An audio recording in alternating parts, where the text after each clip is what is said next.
All original stories are owned by Wizards of the Coast. If you are enjoying these stories, please consider subscribing to my Patreon over at patreon.com/voxoraculum for some special patron-exclusive content. Thanks. On with the story. Lathril stood at the mouth to the cave, her veins pulsing with magic that had been bestowed upon her during her crucible. Flexing her fingers, she could feel how the transformation was taking hold. Every muscle and every bone, every sinew in her body changing as she became more than a mere mortal. She was taking on the mantle of godhood. The decision had been easy in some ways. Her people needed protection, support, a stronger connection to the divine. There had been a war not long before, and while they had won, it had been by small margins. Lathril never wanted to see her community lose so much again, so she found a way to protect her people. She had to. She had asked for a god to accept them, to keep them, and she had made sacrifices to make it so. She opened her eyes to take in the faces of the crowd that she knew would be waiting to lead her back to the village in celebration. Something was different. Something about what she could see. She'd known that she would change, that something about her would no longer be as it was. The stories were clear. To become a god, you would lose a piece of yourself. She'd accepted that there was a price, but she hadn't known what it would be. Instead of seeing the world as she had always seen it, her focus had narrowed. She could see the face of her daughter in the crowd, blurred from a distance, making her out because of the clothing she wore. She could see the trees, but instead of individual leaves being distinguishable from one another, she saw a green blur, backlit by the golden sun. It was disorienting for the world to be so small, especially since she knew that it was so much bigger than what she was now seeing. Turning her head, she could get more faces, more bodies, more blur. The world had become so small, but she was still a god. She awoke in the middle of the night to a nose in her face. Her first instinct was to grab for the sword at the side of her bed, but her way was blocked by fur. She wasn't used to turning her head to look at things just yet, but once she did, she found herself face to face with a pair of turquoise eyes, set in the face of a beautiful copper wolf. In the dim candlelight, Lathril could see the tricolour fur that the copper wolves were so known for. A white overlayer of fur with an underlayer in silvers and golds, and, of course, coppers. Its fur would gleam in the sun or moonlight like a beacon. The wolf settled down next to her, draped its paws over its face, and went to sleep. Lathril watched as long as she could, but eventually she slept. After all, the wolf wasn't doing anything to her. She was strangely unafraid of the wolf mauling her in her sleep. She hadn't known who would select her, only that when she asked in supplication that she might be accepted. There was only one divine being that sent wolf children to his chosen, and that was Sorulf. This must be a wolf of his. That was the best explanation she could come up with. She slept. When she woke the next morning and got out of her shallow bed, the wolf arched her back into Lathril's left palm and paced around her as she walked out of her room into the solarium situated in the centre of her home. She had made adjustments since the ordeal. Tactile signals on the wall for when she found herself unable to see in the dark. Footpaths to keep her oriented if she couldn't find her way. Without peripheral vision and the loss of some distance, she was adjusting to her new reality, even in her own home. The wolf raised its head, and gently nipped at her sleeve, tearing a little at the soft fabric of her blouse. "Don't eat my clothes, wolf," she growled, but followed the direction the wolf was pulling her in. If nothing else, it would be an interesting thing to see where the wolf wanted her to go in her own home. But the wolf led her to the tall green door that led out into the village. It took Lathril a moment to adjust her perception to what was hanging on the gleaming door handle. A harness. Leather, smooth and polished, with burnished metal accents. The wolf slid it over its head, then presented the handle, movement indicating that she was wagging. It was most definitely a she from the energy.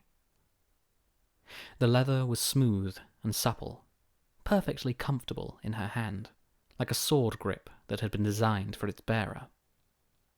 The wolf pawed at the door, not clawing, but politely indicating that they needed to leave. Lathril had been adventuring for so long that she had the presence of mind to grab her sword from beside the door and sheath it into the scabbard at her hip. That was one of the skills she hadn't lost, at least. She didn't need her eyes for that. She kicked the door open gently with her green-booted foot and followed the wolf out into the sunlight. When she stepped through the door, her eyes reacted instantly, pain flaring. She closed them and stood still, hoping that the light sensitivity would fade quickly. The harness in her left hand tugged forward, a pull that wasn't hard, but that told her to take a step. Then another. Even with her eyes closed, she was following the wolf in the harness along the path. Interesting. She'd heard that the wolves sometimes picked companions for themselves, often choosing to help those who could not see or hear, or whose minds had trapped their traumas like memories, captured in amber by witches. But Lathril hadn't expected that she would gain a companion of her own. The harness took a sharp jerk to the left, and she followed, the shift of her hips likely to be almost imperceptible should anyone be watching. Decades of sword fighting had made her nimble on her feet, and this was just another form of that same nimbleness, it seemed. Her eyes had finally adjusted, so she opened them. She found herself surprised. They were not where she thought they were. Instead of heading into the village, they were down a path headed into the forest. Moss-covered rocks lined the almost invisible path that they were following, through green and yellow leaves and low-cut hedges that made the world a green blur. Up ahead, there was a figure. Lathril couldn't make it out. It was too far, but she could tell that it was a lone figure standing still at some distance, and that they were headed straight for it. As they approached, the colours of the figure's clothing became more identifiable. Deep blues and sable browns made up the other's clothing, and Lathril knew, without having to ask, who the wolf had brought her to see. "Lathril, you've been summoned. Well, you and your wolf have. When did this wolf arrive, by the way?" said Yadira, the leader of her elven clan. "Anyway, you've been summoned to deal with a problem. I've no idea what, but there's a door your wolf can find. Something about walking between worlds. She'll know where to take you. Just tell her to take you where you're most needed." Lathril considered that. Where she was most needed. She'd known there would be expectations and needs for her to attend to. She hadn't expected to be doing it down most of her sight, and with a wolf at her side. But her life had never been predictable. "All right, Wolf. You're going to need a name. Take me to where I'm most needed." The wolf stepped forward, pulled hard on the harness, and Lathril followed as an omen path opened ahead of them, and they stepped through without pause or question. Walking through the omen path was like walking through a waterfall made of lightning. It was as all-consuming as a waterfall is, your whole body experiencing the sensation of walking through water. but it wasn't water. It was energy. When Lathril came out the other side, her clothes were dry, her hair stood on end, and the wolf growled.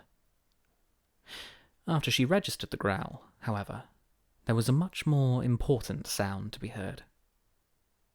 A scream. Lathril's right hand went to the sword at her hip, and she drew, the sword arcing over the wolf's head in an elegant sweep. The wolf didn't react until she was ready. Then they charged ahead, running together through grasping branches and trees, until they reached a clearing. A blur at the centre of other blurs was fending something off.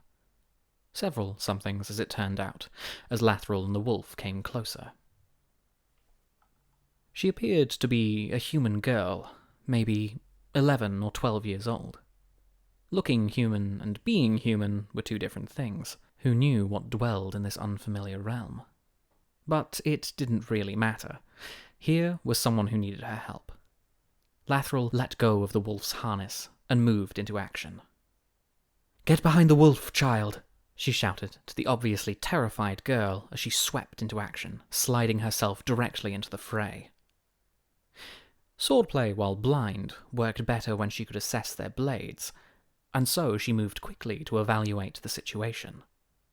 Up close, the somethings were definitely draugrs, and their blades were deep blue and as sharp as anything she'd seen up close. But her skills were honed to the degree that few can master. With a clash of her sword on his, she joined him. She could have fought with her eyes closed. The tension between blades was everything to her. The way in which her blade pressed on hers, the way she slid back into a new position and parried. A snarl at her right side warned her that someone was incoming, and she slid her dagger out of her second sheath with her left hand, embedding it into the unseen target while continuing to beat back her other opponent with her right. When their swords next met, she slid down and exacted the kind of disarm that made it difficult to pick up a sword again for months on end, and with a swift kick to the head, the other target was out for the count. When she turned around, breath heavy from the fight, the visual she located was one that made her heart ache. Her wolf, sparkling in the moonlight of this new world, was curled around the young girl who was sobbing into her fur. With a few quick steps, she made it to the wolf and the girl, then knelt. "Can I help you?" The girl took a deep, heaving gasp to collect herself, then carefully peered up from the wolf's shoulders. Her eyes were aqua, with no pupil, trending toward white. "They took my wolf!" the girl howled, grasping tighter to the new one which had now claimed her. This child was not any random blind child lost in the woods by herself, and if Lathril knew anything about the world she belonged to, that wolf that they stole wasn't any normal wolf. Sir Ulf had children, wolf children, and they often protected gifted magicians. This child had skills, but they would have to be protected from a world that would harm her until she could come of age to own her own power. That's what the wolf was for. Whoever those men were, they had meant to do the girl harm. "You'll stay with us until we can take you to safety," said Lathril, glancing at the wolf as she growled gently in the direction of the unconscious attacker. "Yes, wolf. I'll deal with that first." She crunched the snow underfoot until she reached the two downed foes, rifling through their gear carefully for rope and other options, finally resorting to binding their hands and feet with belts and shoelaces. It wouldn't hold forever, but the stab wound and the concussion should hold them for a while. When she turned around, the child had placed her hand on the strap that arched over the wolf's back, leaving the harness clear for Lathril to hold onto while they walked together. It was an odd world they'd come to. Snow covered the ground in blue, white, and purple crystals, but whether they reflected the light from Starnheim, or if that was simply the colour of the ground, was beyond Lathril's knowing. The trees were tall and thin, their arms like dancers, or fighters depending on your interpretation. They reached and grabbed, tendrils trying to stop them from their egress across the forest floor. Lathril kept her ears alert for danger, but aside from the crunching of 8 feet as her party moved forward, there was little to hear. "What can you tell me about this place? And what's your name?" Lathril asked. The girl sniffed. "Lyanna?" She warbled, sniffing snot up her nose dramatically. "And my wolf is named Kit." "You named your wolf after a kitten, didn't you?" Lathril drawled, trying not to laugh. Her daughter had once done the same thing. The girl giggled. Behind the giggle, there was a rustle, then a soft whine from the wolf. "Hold," Lathril whispered, stopping and unsheathing her blade again. She turned her head in a full circle, her body slowly guiding her gaze as she surveyed the forest, trying to ascertain where the sound had come from. Nothing. "Let's keep moving. Where are we taking you, Lyanna?" "To the village where I live. It's through the trees. The wolf knows where to go. They all do." If it hadn't been in such a pleasant and sweet voice, Lathril would have found the implication ominous. But she followed the wolf's steady pull through the woods, every once in a while hearing a rustle in the trees, indicating that they were likely being followed. Soon enough, they came to the edge of a village. As they moved into the village, she was aware of a circle of wooden and stone cottages around a central fire, stretching farther out into what she assumed were more circles of structures. They strode towards the first person they saw at the fire. "I believe I found one of your children," Lathril said to the tall elder, busy tending the flames. The elder turned, startled by the sudden intrusion. "Why, yes, you have," the woman said, gazing down at Lyanna with mild disapproval in her voice. "Lyanna, where is Kit?" "We were out for a walk when we were set upon by joggers, and one of them snatched her and ran off with her toward the north." "Observant child," Lathril noted. "And what did you do?" the elder queried. "I tried to fight them off, and then she came," Lyanna said, in that accusatory tone that conveyed affection, approval, and the slight bit of disgust in adults that all children had. "And she brought me back, and now I'd like my wolf back." "I can do that. I was brought here by mine," Lathril found herself saying, thinking on how fortunate it had been that she had appeared when she did. This was the quest she had been sent on. "What's your wolf's name?" the girl asked, more accusation in her voice. "She hasn't told me yet," Lathril replied, truthfully. "She will." After making her way back through the forest, sans child, Lathril found herself at the edge of a clearing with her wolf, secreted between what were certainly haunted bushes. They had thin branches with white and grey bark, and their leaves were black and caught no colour whatsoever. But up close, Lathril could see they had white veins. At the centre of the clearing, there was a stake in the ground, with a long black chain attached to it. At the end of that chain was a wolf, a small one. In the glowing moon and fire's flickering light, she was more gold than Lathril's. Near the fire, a man tended a stab in his arm, while another sipped at a drinking horn. It was not the same man who she had kicked in the head earlier, so she assumed he had been tucked away in a tent to the left of their hiding place. If she strained her ears, she could hear snoring. Lathril set herself on the cold ground, careful not to make a sound, and waited. She knew the men would have to sleep. And eventually they did. It took hours of watching, but the fire began to burn down, and the embers glowed next to their sleeping bodies. Without the harness in hand, Lathril slid forward. The wolf slunk forward too, curling around the pup for protection, as Lathril successfully worked the loop on the pup's chain. With a glance to her wolf, she began to slowly back away. As they began their escape, a cough came from the tent, a wheeze and a curse. They all froze. Lathril had to turn all the way around to find herself now watching the man she had kicked coming out of the tent, his hands rubbing at his head. She moved as quietly and swiftly as she could, trying to mind her corners, but she wasn't quite quick enough. A hand darted forward, catching her right elbow before she could draw her sword.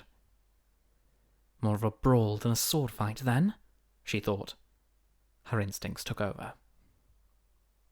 Knee to the gut, shoulder forward, then spring back. Close your eyes, because they're not useful anymore anyway. Feel for the air as he swings for your face, then grab, twist, drop. The near silence with which the fight was conducted made it clear he'd been startled. The final whump of the air going out of him, like a badly fluffed pillow as he now laid in the snow, was her cue. Eyes open and run. The run through the forest was the first time she had allowed herself to move more quickly than the pace reserved for blind people. The trees felt like enemies, encroaching on her narrow field, and she became disoriented quickly. Where were the wolves? Where was the village? Where were the enemies that would surely be coming for her? Lathril spun around, grasping at branches, and glancing wildly from side to side, finally stopping in a dead panic. She did not know where she was, or where she could go. Until she realized she was exactly where she was meant to be. Ahead of her, a giant wolf curled up in the middle of a glade, and the two wolves with whom she had escaped were bowing low to him. His eyes glowed with power. Lathril knew when to recognize power. She dipped her head to her chest and then bowed, hands far as they could get from her weapons. You have rescued one of my children from those who would harm the pack. You have accepted the one that I sent you. Her name is Lucia. Lathril did not speak or make eye contact with the wolf ahead of her. I have, and I accept the gift that she has given me in her service, she said as Lucia made her way back to stand at her side. As another gift to you, any of your kind may safely walk my lands and communicate with my beasts, regardless of whether they carry my blessing. Lathril nodded again. We will return Kit to her human. Kit, the little wolf, ran full bore to her person. The little girl rolled and tumbled with her wolf in the center of the town. They acted like wolf pups, happy blurs melding in with the crowd that surrounded them. The Owen path was opening, and Lathril walked through it, with her new friend safely at her side.